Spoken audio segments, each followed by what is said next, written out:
Is Mr. Chef, and I'm going to demonstrate how we did the solution density lab in class this week. Basically what we're doing, instead of measuring solids, we're measuring liquids here, and as you know, the density equation is mass over volume. So we want to take a given volume, measure it in a graduated cylinder, and mass that. You could just take one amount and measure that, but there is some error in that, so what we're going to do is I'm going to show you a technique where you take five, because 0, 0. Take 5 measurements and then we're going to graph that.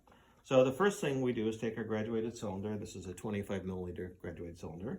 Put it on the balance, and since we're not sharing this with anybody, we can just press the 0 button, and that subtracts out the mass of the graduated cylinder. So I'm going to start out and put 5 milliliters in here.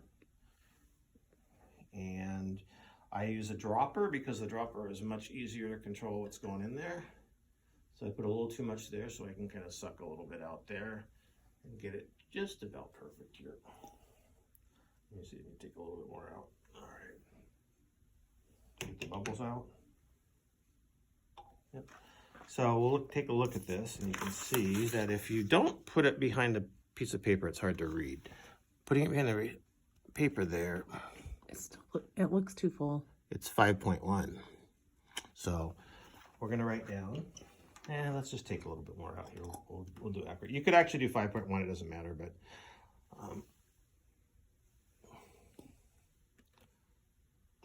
the bottom one's hard to get the stuff out of. Okay.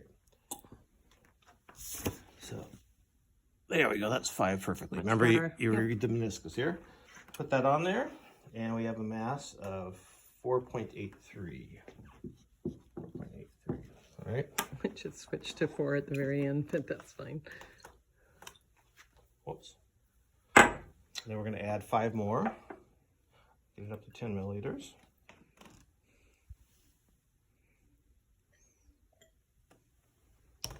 The bubbles out. So we got 10 milliliters. That's 10.05. And we do the same thing for 15 and 20. So we're going to do that, so you can pause it right there. Nah, don't pause it. Let's keep going. We'll keep going because if you pause it. Can you pause that? I don't think so. Okay, we'll not pause it. So we're going to do 15.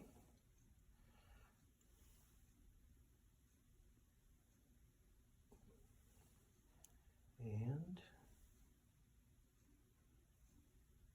perfect. Put 15 on there. 15.15. It went to 1.6, just so you know. Okay, so take a picture of that. Yep. And then we will add 5 more.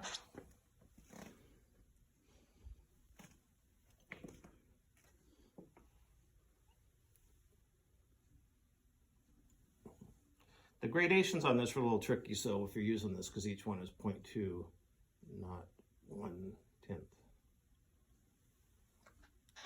Okay, so this is 20 milliliters. We've got 20.57.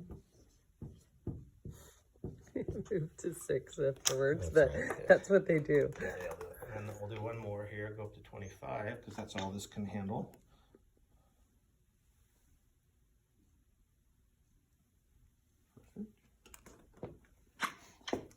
And that's 25.55. 4.54. Okay, so take a picture of that. So that's your data for that. And then we'll come up to the board up here, and I'll show you the graph of this.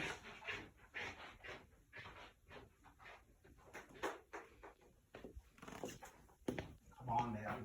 So on your graph paper, the graph paper I have works out perfect. So each box is 1 milliliter. So your volume is down here. Volume in milliliters. Always put your units on your axes. And then this is going to be grams up here. So this is your mass in grams. 5, 10, 15, 20, 25. 15, 20, 25. Whoops, sorry about that. And then you're going to have some points. 0, 0 will be one of our points. We're going to have a point up here, and a point here, and a point here. And with 25, we'll probably be out here someplace. So what you're going to do next is you're going to do a best fit line for this. So the reason we do this is this point, if we averaged all these points, if there's an outlier way out here, it would make the density a lot higher. So we basically get our ruler and best fit line here. It has to go through the origin 0, 0. And there we have a line. And if you know anything about slopes, slope is the change in y over the change in x, which is rise over run.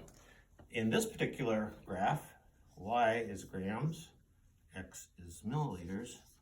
Therefore, the slope is the density. So you're going to be graphing 3 or 4 different sets of data on the same graph paper.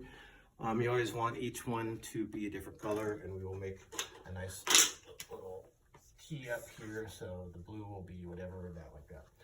And pretty much that's it. So you have the data with your class data, and so this is what the lab part of this was. If you have any questions, I'm here.